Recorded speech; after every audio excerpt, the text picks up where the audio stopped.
Hello again, and welcome to Broadcasting Scotland. I'm Andrew Wilson.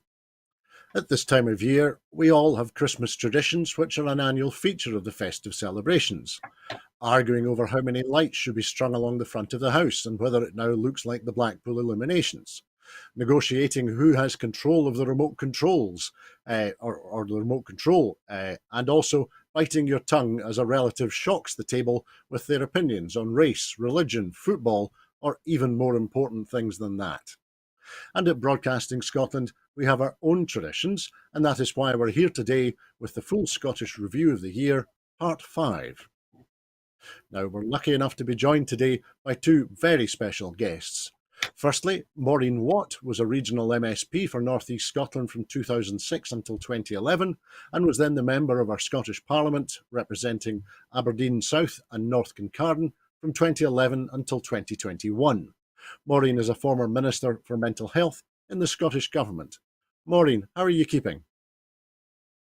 Very well, Andrew. Thank you. It's great to see you on Broadcasting Scotland today. Thanks, Maureen.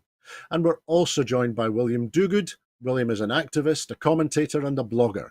He also helps to run the Perth and Kinross Yes Hub. William, how are you keeping today? I'm fine. Christmas preparations still at the forefront of my mind, but I'll try and not let them pop out too much. Always, William. Thank you very much. Thank you also for joining us today on Broadcasting Scotland. The first thing I wanted to talk to you both about, and it's relevant because I think you were both present, was that on Saturday the 2nd of September, Humza Yousaf headlined the Believe in Scotland Yes for EU march and rally for an independent Scotland in the EU down the Royal Mile, culminating in a rally at Holyrood, as I say, on the 2nd of September this year. So you were both present at that event on that sunny day, and so I'll ask you both the same questions. Maureen first.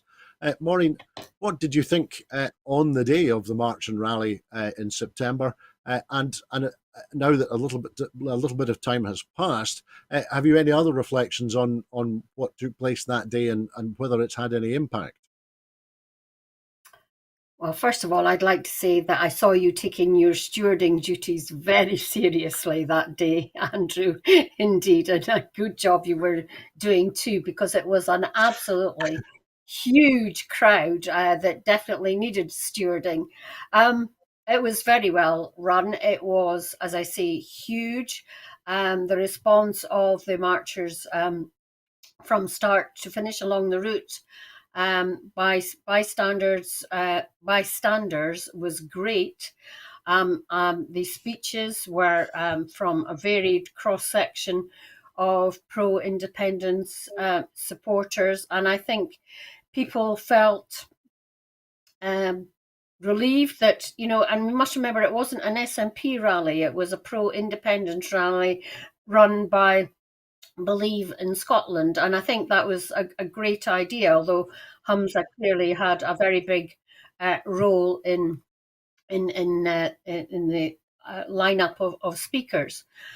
So I think people went away buoyed up that they weren't alone in their support for independence, that there were thousands of like-minded people, and that it gave them a renewed vigor to campaign for independence. And I think the fact that independence support is over 50% and has been in consistent polls since then is a very good starting point for going into the general election and for independence going forward. And it's a case of finding a route to bring to fruition what is the democratic will of the people, that they should have a voice in deciding their own future.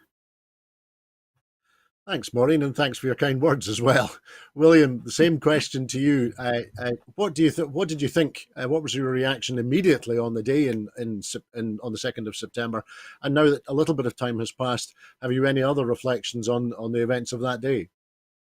Well, obviously, reflections about your excellent stewarding for me as well. But I remember it as being a very sunny day that felt like it was, if you like, the good old days again. And we'd kind of lost that flavour for a little while, and it was good to see that back. From Perth, we took a good bus load to the event. I think there were over 30 people on the bus, which was pretty good going by that time. We don't really get the high numbers that we absolutely used to. And the gathering of people in Johnston Terrace felt very like old times with the AUOB. The one thing I would say, apart from the fact the weather was very much in our favour that day, was that it was a good spot we found to have the rally, and that worked pretty well, that kind of amphitheatre thing. And also there was an accent on youth. We had Alistair Heather and Kelly Given introducing the whole thing, and we had Iona Fife singing at it. And that was a wee bit different from some of the sort of generally towards the crusty sort of side of things we may have seen in other marches. So it was fresh in that regard. The emphasis on the EU was important because that's a big, big vote winner for us going forward. And Yes for EU were very much involved in that day. So I think that really set us off on a positive way. And we haven't lost all of that positivity. There are always bumps in the road. But I'm particularly encouraged to see that Believe in Scotland's planning another couple of these next year. One is another Yes for EU one, and I think also one with Pensioners for Independence. And I look forward to those, and I hope the weather also favours us that day, and that we keep the momentum going. I think it has fed into the sustaining of the high independence figures, whatever the vicissitudes of the political parties may be. And that's something we have to sort of work with. That's a very good point, William. Thank you both for your reflections on that particular event. And certainly I think many people are looking forward, as you say, William, to more events next year. But we'll move on now, because one of the recurring themes in our reflection on 2023 is the identification and discussing the various Brexit effects. In September and October, the UK government delayed the post-Brexit trade checks for the 5th time. Dover announced it was going to build a bigger car park, and that was supposed to help with the queues of vehicles that were being held up waiting for border checks. And in a broad sense, who could guess that leaving the EU single market and ending freedom of movement without a plan would have created problems?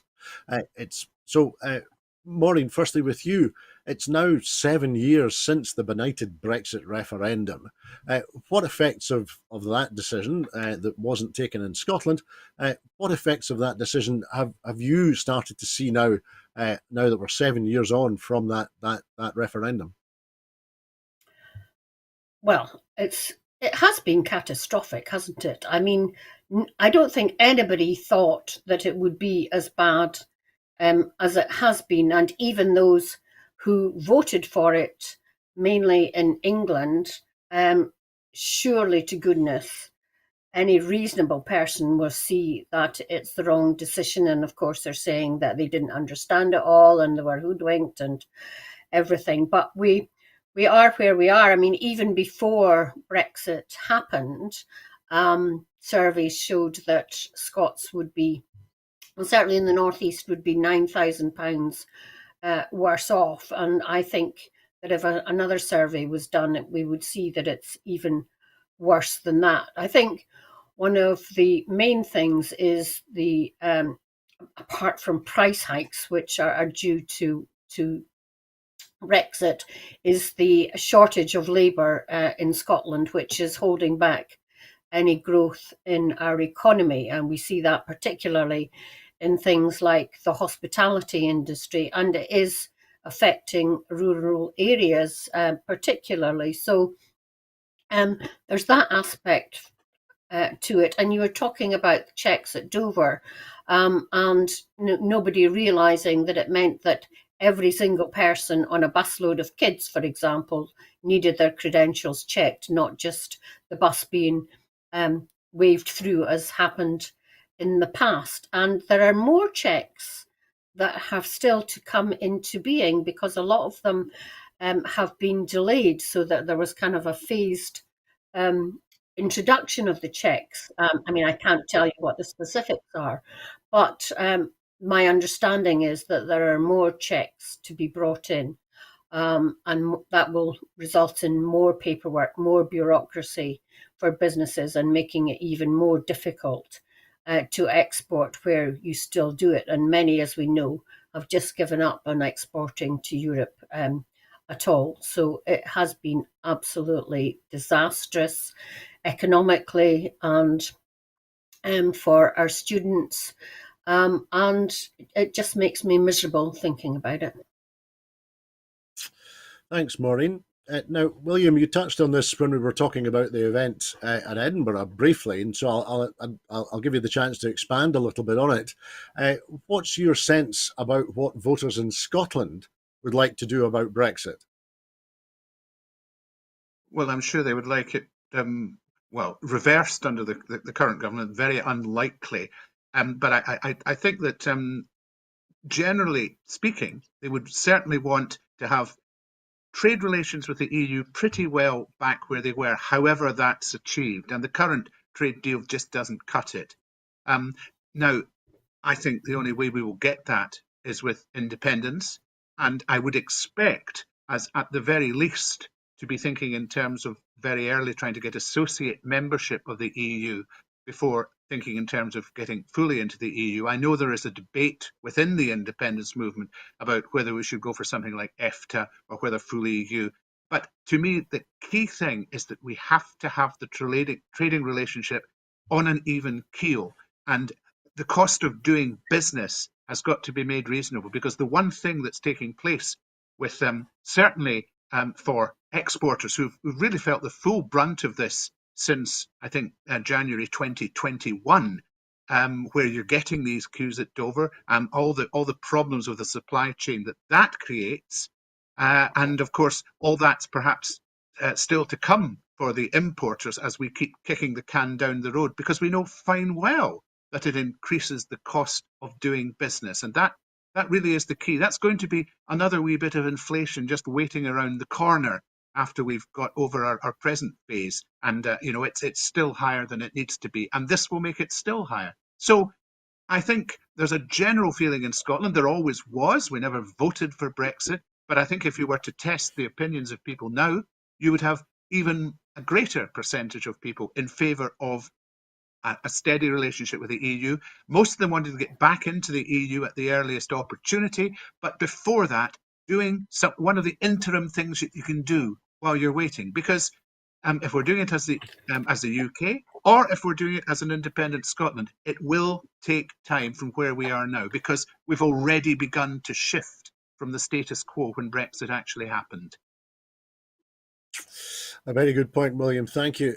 Maureen, I was going to ask you about the politics a little bit about this now. There is a prospect of a Labour government being elected in 2024. So do you think, in hypothetical terms, would a Labour government make any less of and I'll use the politest word I can think of, omnishambles of Brexit than the Cameron, May, Johnson, Truss and Sunak clown show?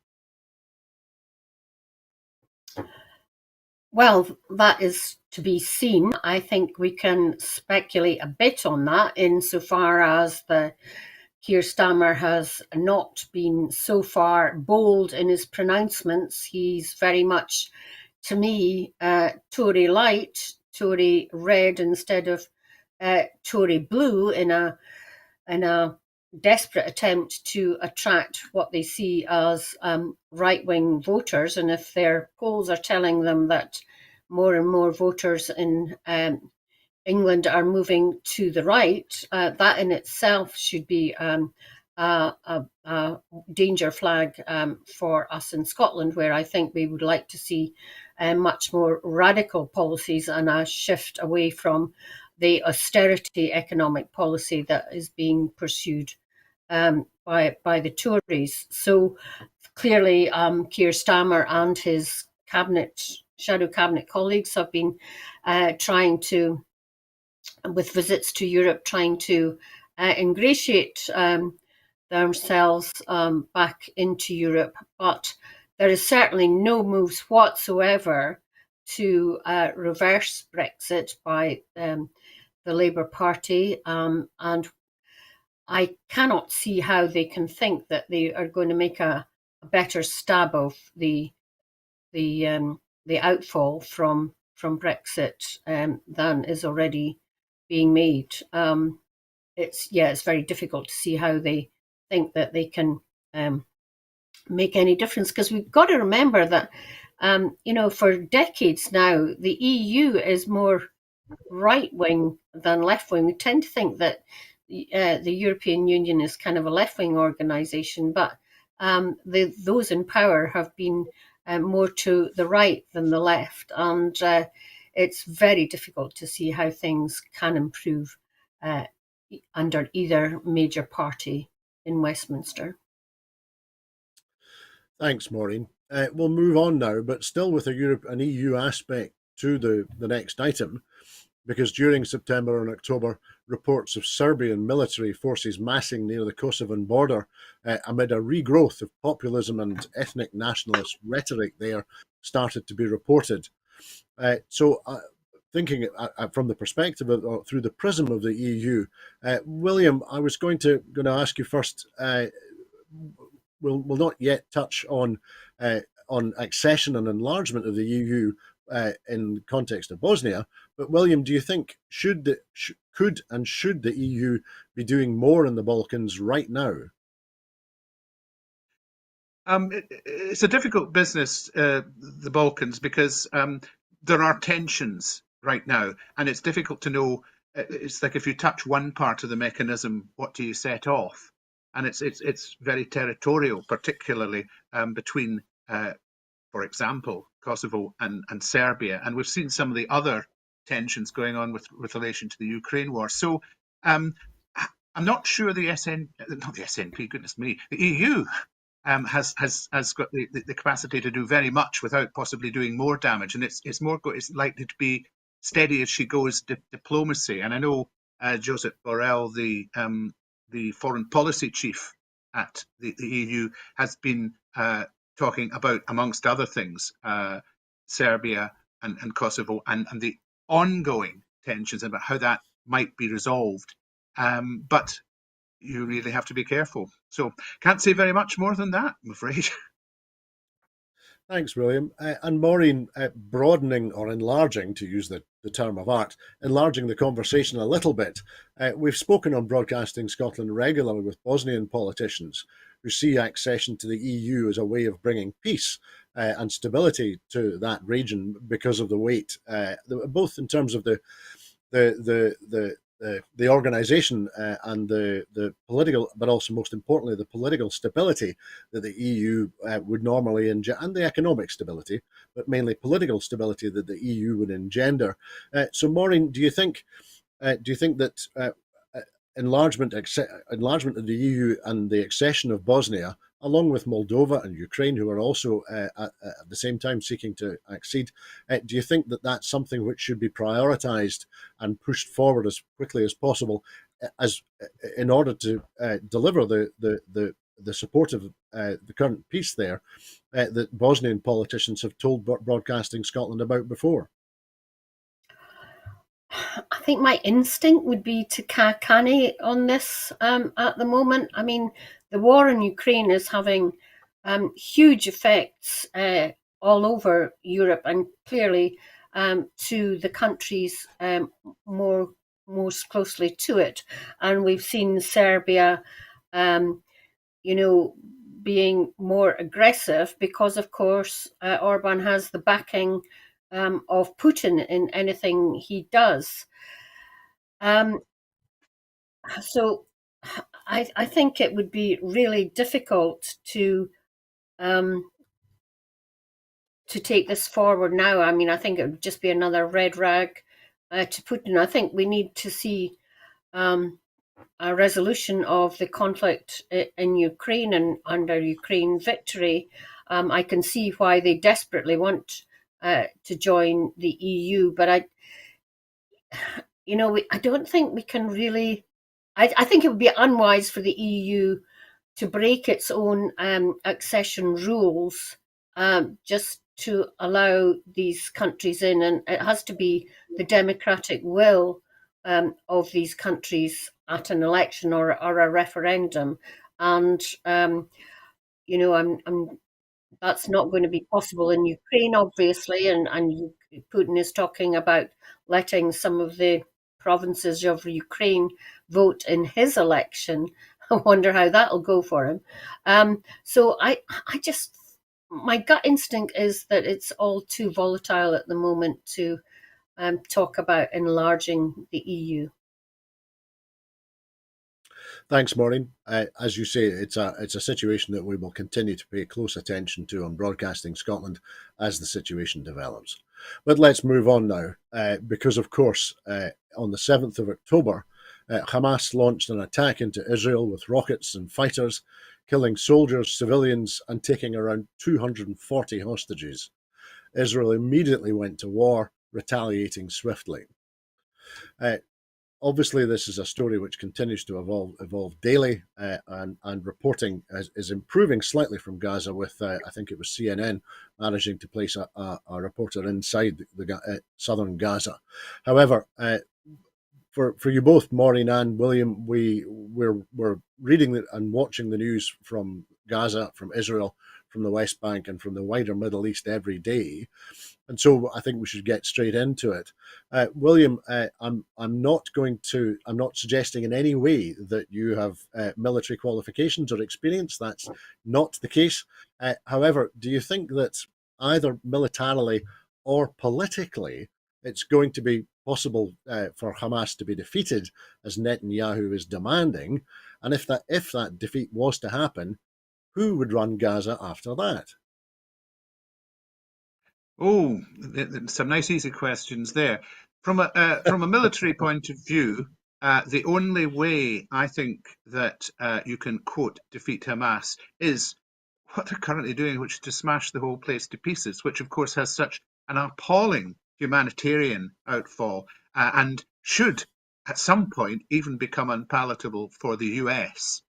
But politically, even if you did, let's say, eradicate Hamas, whatever that may mean, if it just means eradicating the leadership, if it means just them being completely, for some reason, unable to be in control of Gaza, something else is going to spring up, because there will be a resistance movement to what's already happened in Gaza, with whole families being wiped out and the place being rendered largely unlivable. It's just an inevitability that there will be a resistance to that. Every war contains the seeds of future wars, and this one is no different. I don't actually see at the moment any obvious solution to the problem, and I don't see any way in which Gaza can be left to get on for itself, to govern itself, and to have the means to govern itself. And at the same time, there wouldn't be ongoing tensions between Israel and Gaza. So the two-state solution is very, very difficult indeed. And of course, it's not just Gaza, because we're currently seeing the Palestinian Authority in the West Bank being undermined by settler violence. So there has to be, to my mind, an absolutely major international effort at Marshall Plan levels to try and find a way in which the two places can live together without there being an issue. And that almost means putting an end to Zionism, which is itself a near impossibility. Under normal circumstances, through history, Palestinians and Jews lived together perfectly well with all others in that area. And it's only the Zionist project, to my mind, that has really created this ongoing difficulty that didn't start by any means on the 7th of October, but has been going for 75 years or more. So I'm afraid neither any military expertise I may have, which is nil, or political expertise, which is somewhere close to nil, can help you. But I don't think people who are far cleverer than I might have much chance of solving it either. Thanks, William. That's some great perspective. And Maureen, with you, if I can expand a little bit on what William was saying in terms of a Marshall Plan scale or style of approach, do you think are there currently any world leaders who have the capability, the commitment, and the energy to drag these combatants to a ceasefire, and let alone to a settlement? Bill Clinton tried, others have tried before. Do you see anyone on the world stage at the moment who would be able to achieve any progress? Well, can I first of all say that I thought William's analysis was spot on, and there's very little I think I could add to that. I mean, I think that if you use your starting point as, Palestine and Hamas, Palestinians and Hamas are not the same thing. And if Israel continues to try and smash Hamas, then William's right, it will smash the whole of Gaza. And what or who will replace it? Because, of course, there haven't been elections in Gaza to see whether Hamas is still popular or not. And of course, this invasion will just harden attitudes, and where there weren't terrorists or anti-Israelis before, there certainly will be more now. And Netanyahu hasn't helped because, as William said, he has a very right-wing agenda. Whether there's a role for United Nations temporarily to try and restore some sort of government in Gaza post the atrocities and post the war, I don't know. I don't think it is something that one government or one leader can do. But remember that previously it has been small countries like Norway who have managed to broker deals to a certain point where the big guys have then taken over. So I don't know what's going on in the background in terms of post-conflict strategy, but I think something needs to emerge soon as to what kind of things are being talked about. Thanks, Maureen. That's some very interesting points that you're making. I suppose we've seen the Spanish Prime Minister taking a stepping forward in terms of criticising what is being done in Gaza at the moment, and we've seen, and that has led then to the French and now the German and British Prime Ministers to begin to move in that direction. But it does feel a little bit that there are not currently the world leaders on the stage who would be in a position in any sense to begin to bring a conclusion to this. But William, one other thing, thinking of the political position in Israel for a moment, do you think is Benjamin Netanyahu going to be able to do anything, given his political position and his political background? Do you think is Benjamin Netanyahu going to be able to do anything other than doubling down time and again, killing more and more Palestinians and more Israeli soldiers? It's quite possible. I think if there were not a conflict going on, and if the IDF was not involved in any military operations right now, Netanyahu would be in trouble politically big time. And some of the hostage families are beginning to understand that the way to rescue hostages is not to smash the place to rubble and carry out a humanitarian catastrophe. And the most recent egregious example of that, where some hostages got away and they were carrying the white flag and they were stripped to the waist and they were clearly no threat and they were simply shot, because of course if they'd been Palestinians they'd have been shot without question and it would never even have reached the news.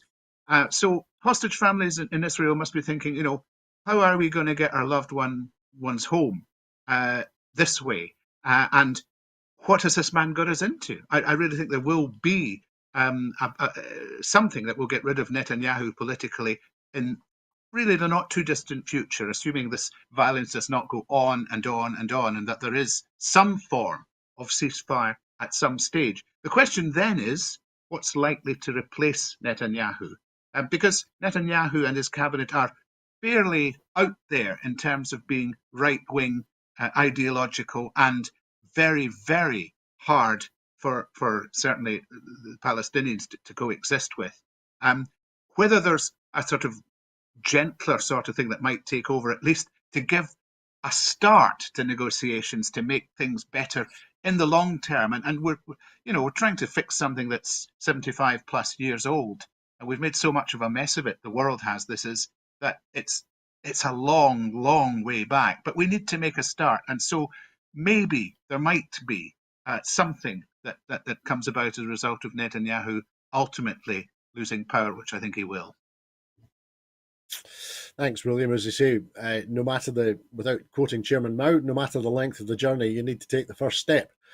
So we'll look forward to that, and I'm sure we'll be reporting upon it. And you and I will probably be discussing it on Broadcasting Scotland. But we'll come back to Scottish politics now, because on the 5th of October, Michael Shanks won the Rutherglen and Hamilton West by-election with a 20.4% SNP to Labour swing, and winning over twice as many votes as the second-placed SNP candidate, Councillor Katie Loudon. Labour won the Rutherglen and Hamilton West by-election with a 58% vote of a 37% turnout. So, and of course, Thomas Kerr, standing for the Tories, lost his deposit. So, Maureen, coming to you first, with regard to the by-election in Rutherglen and Hamilton West at the beginning of October, do you think did British Labour in Scotland win this contest, or did the SNP lose it? And what factors do you think led to this particular by-election result? Right. So, as you said, Labour won it by 50 with 58% of the vote on a 37% turnout. It has been the first electoral test in Scotland for quite a while. Normally, during parliamentary terms, you can expect more by-elections either at Westminster or Scottish Parliament than there have been. So it was the first electoral test, and it was a complete onslaught by the SNP's opponents politically and in the mainstream media. So after 16 years, it's not surprising that people thought they could give the SNP a bit of a kicking. And it was clear from the results that only about half of the SNP's identified support turned out to vote. So given everything that the SNP has experienced this year, I don't think it's that surprising that the unionists ganged up and voted for the Labour candidate as being the one that was most likely to beat the SNP. Whether it's a portend of what's going to happen in the general election, which is bound to happen in the next 13 months or so, I think that's difficult to speculate on.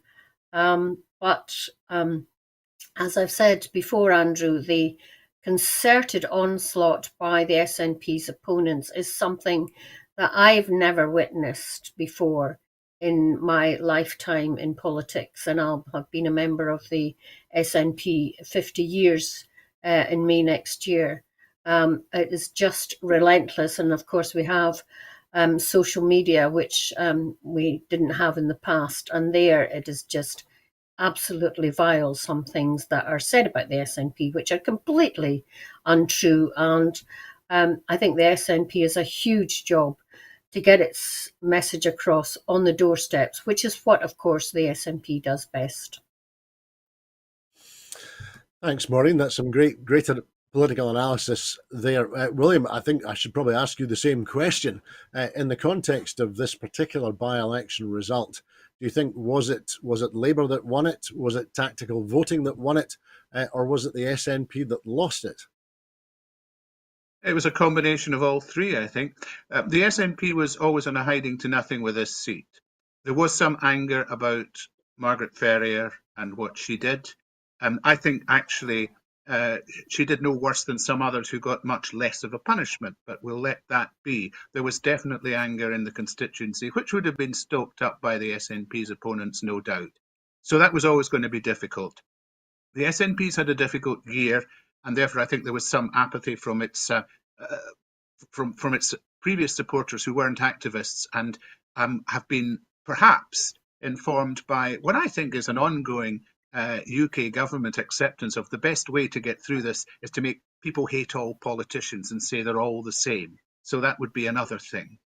By-elections are not always a guide to what's going to happen next. And in this particular case, Labour was able to put all its resources into one basket. There was tactical voting for sure, which they would have encouraged. And they won't be able to do that across 57 seats in Scotland in the coming general election, nor will they have such a prolonged run-up to it, because although you'll soon be able to guess by elimination when the thing is likely to be, so that will encourage run-ups, there was much more of a run-up because it was known that there was going to be the recall petition. And between now and then, whenever then is, there's a lot of Labour hypocrisy to be unpicked, and there's a lot of things Keir Starmer can do wrong, and there's a lot of things the SNP can do right.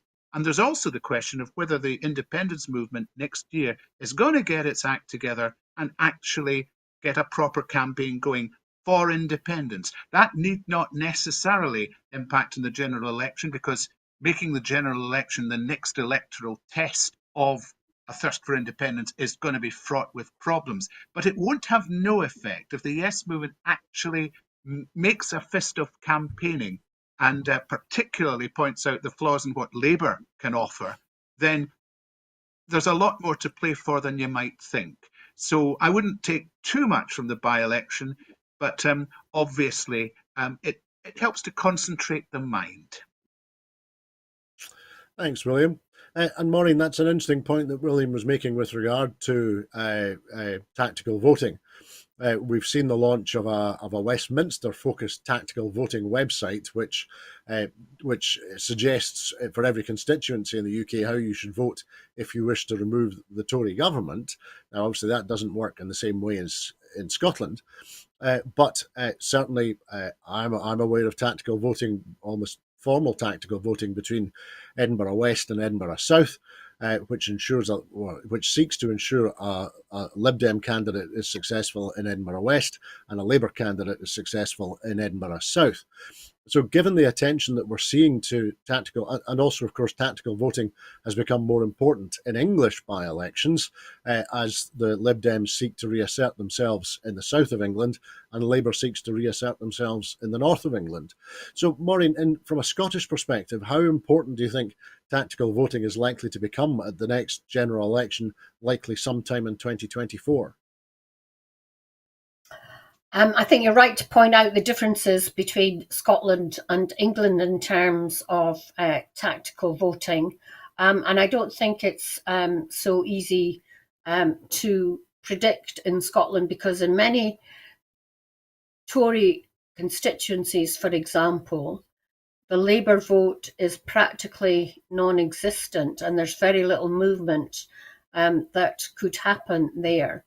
And if disillusioned Tory voters were to move, for example, to the Lib Dems, that could mean that the SNP could win seats that they haven't had before. So it is a very different situation from the rest from England. And it's important to point out that the Labour, if they're going to win, have to win big in England in order to secure a majority. And the Tories have an 80-seat, or did have an 80-seat majority at the last election, which is a big, big hurdle to overcome. So it will be interesting to see how the short campaign, once an election is called, pans out in terms of how it's covered by the mainstream media.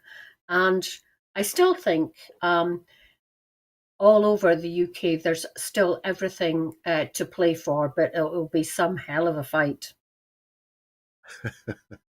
That's some great perspective, Maureen. Thank you. And undoubtedly, we'll be watching that hell of a fight very, very closely over the coming days, months, weeks and months in 2024. Thank you. We'll move on now, because on the 4th of October in 2023 in Manchester, the Prime Minister, Rishi Sunak, announced that he was cancelling the future and that HS2 would not be arriving in Manchester. For both of you, the question really relates to investment in infrastructure and critical national infrastructure after 13 years of Tory austerity and the changes that we have seen as a result of that. So I was going to ask you, William, first of all, where do you think, especially if there is a change of government next year, where does Westminster go with the collapse of investment in infrastructure during the Tory austerity years, bearing in mind that railways are reserved to Westminster and air transport is reserved to Westminster? Well, there's where Westminster perhaps should go and where it might go, because Labour seems, assuming that they are the incoming government, seems fairly set on just replicating Tory spending plans, at least for the time being. Rachel Reeves seems to be an advocate of the we are like a household sort of economy, which is a nonsensical way to look at a modern day economy, but nevertheless means that we might just be seeing austerity with marks for artistic merit for a while. There's a sore need for infrastructure spending in the UK, and of course, Scotland has to wait for its share through Barnett consequentials, but nevertheless, that'll come in handy. An independent Scotland, I also think, would have to borrow or create money to invest big time in infrastructure. It's one of the crying needs, and it without it, you've got, again, the greater cost of doing business, you've got greater inconvenience, you've just got something that isn't working on the level of other European countries. If you look at rail travel, look at Spain's amount of high-speed rail. They've got 4,300 kilometres. The UK has 113. It would have been 333 if they completed HS2. The UK is a joke in infrastructure terms, and it comes through in so many ways, in so many areas as you go through life, things failing because basically it's falling apart and not being fixed. The Tories have had the wrong priorities for 13 years, but I don't like really the idea of Labour doing it with a kinder face. What they should do is be bold. Absolutely. Thanks, William. And Maureen, I was going to ask you, in terms of the challenges that we face here, where road transport and ferries are devolved, where does Scotland go with the after 13 years of Tory austerity? And in particular in Scotland, does the climate crisis make these challenges worse? The A93 needs to be landslip proofed. The East Coast Railway main line needs to be landslip proofed. And of course, the A9, the A75, and the A96 need to be dualled in order to make them safer, more efficient, and to support the national economy.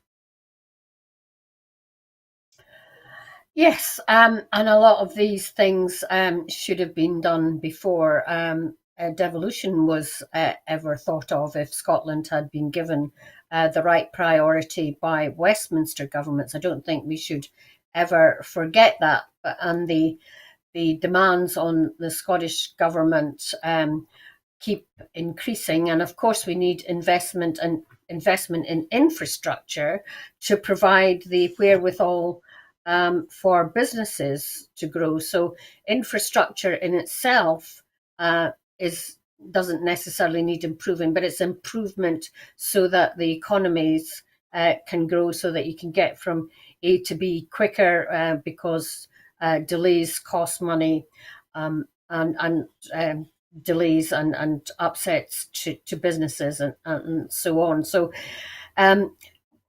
as William said, you wouldn't start from here if you were starting anew, and you wouldn't have austerity as your economic model. And other countries, as we've seen post-COVID, have had massive investments in infrastructure to kickstart their economies, most notably in the United States. And Obama had done that. They'd form on that because Obama had done that post the economic financial crash in 2008. So we can see that it works. The EU has done massive investment as well. And I agree with William in terms of, running your country as a household. It doesn't work like that. You can borrow to invest as long as you don't create too much inflationary pressure. So it's really looking at the economy in a completely different way to either the Tories or Labour intend to do. and I don't think any of that is going to come without independence, and Scotland will continue just to bump along where we desperately need better investment. And, you know, we talk about the cancellation of HS2, and in Scotland, you know, ScotRail is and Network Rail, although it's not devolved, had until recently managed to work pretty well together in terms of opening new stations and upgrading overhead lines and putting in electric lines and things like that. So austerity is really holding Scotland back, but yet the English electorate don't seem to think that there's any alternative, sadly. Absolutely. Well, indeed, they don't seem to have many alternatives being offered to them at the moment. Thank you, Maureen. We'll continue looking at UK politics for the next item, however, because of course October is the month of party conferences in England in particular. But at the Labour conference, there were announcements on the NHS, education and housing in England, but Labour said it will stick to Tory spending limits. So, William, with that in mind and with the party conference that we saw from Labour in October, what do you think is the British Labour Party offering Scotland? Not very much at all, more of the same. Possibly even closer control over devolution, because Labour always have this idea that you should just sit there until they come and fix you, and maybe that's what they're after. I just think it's back to really what I said before. I think they'll just be trying to do the same kind of things with possibly a slightly more human face, and it'll be interesting to see if there's any ongoing tension between the Starmer Labour Party and the British Labour Party in Scotland under Anas Sarwar. We have seen one or two tensions that have been quickly papered over and certainly not accentuated in the media.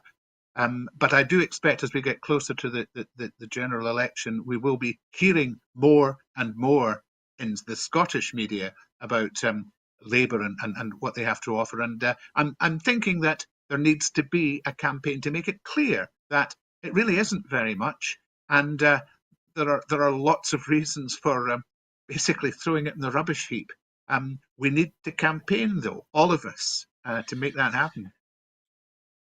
Absolutely. Thank you, William. And Maureen, thinking of the SNP's party conference in October, perhaps predictably, the media focused solely and almost exclusively on the announcements regarding council tax, and of course announcements which were then reflected in the Scottish budget, which was published in December. But they focused on that, ignoring almost every other main policy announcement. Does that represent a lack of breadth or a lack of understanding on the part of the media, or does it reflect some other agenda, perhaps focusing only on one particular item to the exclusion of everything else?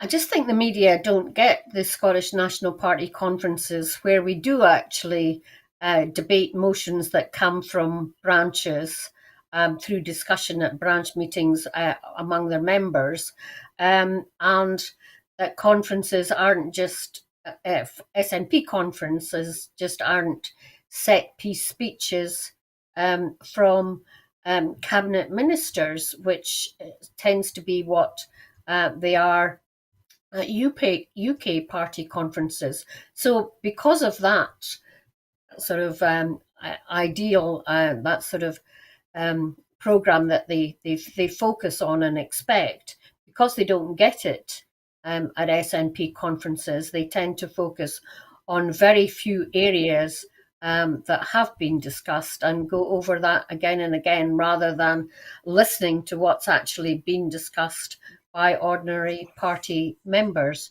as I say, rather than big speeches from cabinet ministers and shadow cabinet ministers that they get at the other unionist party conferences. Thanks, Maureen. And for our final item today, in September, in late September and into October, the extent and the depth of destitution in across the United Kingdom was brought back into sharp focus. A report by the Joseph Rowntree Foundation found that over 1 million children in the UK were now living in destitution, and that clearly any progress on child poverty that had been achieved by Blair and Brown had been completely and utterly reversed. At the same time, on the 22nd of September, it was reported that Professor Danny Dorling of Oxford University said that the Scottish child payment may have caused the largest fall in child poverty anywhere in Europe since the fall of the Berlin Wall. So, firstly, William, to come to you, what's your experience? What are you seeing? What are you picking up from your campaigning and your activism in terms of the spread and the impact of child poverty and of destitution more generally in Scotland at the end of 2023? Well, I mean, destitution is one thing, and it was shocking to see actual destitution, which is basically being unable adequately to feed, to clothe, to clean your children, keep everything warm, just the basic stuff of life, and that lack of all these things is being experienced by 1 million children in the UK. That's a phenomenal figure, and it's shameful that it should be the case. As to what we're picking up in campaigning, obviously we see a bit of semi-destitution around the place, but the main thing that people are feeling right now is that they feel oppressed by the cost of living, by the cost of energy, and just by the general sense of hopelessness about the place. And one of the things we need to do, and that we're thinking and how we do this in 2024, is to tell the story of how things can be better and should be better, and the way to making it happen, to lift them out of the apathy, out of thinking that politicians are all the same who can't do anything about this, and making them think, right, we can make a stand as a people to, make our own future where we stand or fall by what we do, but it'll certainly be better than what's there now. And I think that's the big thing that's been lacking in the independence campaign. So we're thinking very carefully about just how we pinpoint that message to the people that maybe not destitute, but they aren't getting on very well right now. And we need to just show them the way it can be better, and how that is done by independence, what the relevance of independence in that is. Thanks, William. That's very helpful. And Maureen, I've mentioned the Scottish child payment there, and we know that the Scottish Government spends hundreds of millions of pounds each year mitigating some of the Westminster policies which either cause or exacerbate poverty and destitution, particularly amongst our young people. So, do you think how could one go about positioning that message with regard to the way out of the current economic crisis at a time when the Scottish Government simultaneously, for very understandable reasons, is doing its very best to blunt the sharpest edges of Westminster's austerity and cost of living crisis? Yes, if you think back to 2014 and the independence referendum, I think, although we didn't win, I think the fact that the result was so close was because people could see that an independent Scotland could offer them hope. And in the meantime, austerity, as taken forward by the Tory government in Westminster, has made their lives much, much worse, and everybody's heads down. And whether you work full time, have 2 or 3 jobs, because wages are so low, you're still not managing to feed your family, clothe your family, keep your family warm. And that's where the destitution comes in. And as you rightly say, Andrew, the child payment, which costs the Scottish Government a huge proportion of their budget, but does relieve child poverty to an extent that there are fewer children living in poverty in Scotland than there are in England. And that's not anything to be proud of. But if you think back, the whole raison d'etre of the SNP Scottish Government was early intervention and prevention, and things like the baby box, clothing grants, free school meals, has all been to make sure that our children get a better start in life, in order to do things like narrow the attainment gap, which is happening with our children. More children are coming out of school with qualifications than happened previously. We have a higher proportion of our children going into positive destinations than England. So these are things that you don't hear about, but are things that families, grandparents are seeing for their grandkids and things in Scotland. And I think more of that message needs to get out in the run-up to the general election, and showing that if we had all the levers of power, not just being able to tinker with income tax, if we had control of corporation tax, inherited wealth tax, and all these kind of things, that we could have a completely different style of economy, a well-being economy, and a just and fair society like our Scandinavian neighbours. It is possible, and we shouldn't just be comparing ourselves with the rotten to the core type of government that they have in England. We could do so much better. Thank you, Maureen. That's some great perspective and a great note on which to end this afternoon, end today, because I'm afraid that's all that we have time for today. In making these programmes, Broadcasting Scotland depends on the generosity of viewers and others who value our distinctive approach to news, current affairs and culture. Please help us to continue to make these programmes, to continue to develop the station and to make new programmes. Our programmes will always be free to view, but if you can afford £5 a month, please consider becoming a Broadcasting Scotland supporter. Our need to reach our £30,000 target to pay our bills is still pressing. Due to the generosity of our supporters, we have raised nearly £22,000.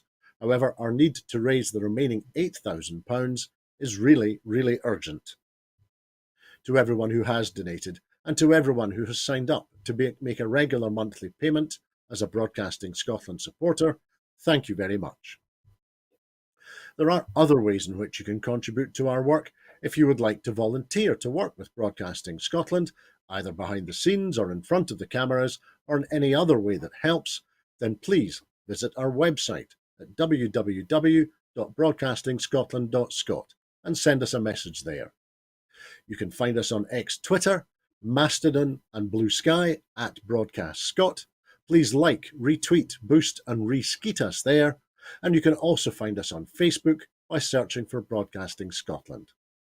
When you're watching us on YouTube, it would be great if you would like and subscribe to Broadcasting Scotland on that platform. We will be back with the next full Scottish review of the year, so please come back and join us then. I'd like to thank everyone who's been watching today, and of course, I'd like to give a very special thanks to our very, very special guests, Maureen Watt and William Duguid. Thanks, guys. You're welcome. Thank you. Please look after yourselves and please have a very peaceful festive season. Bye-bye.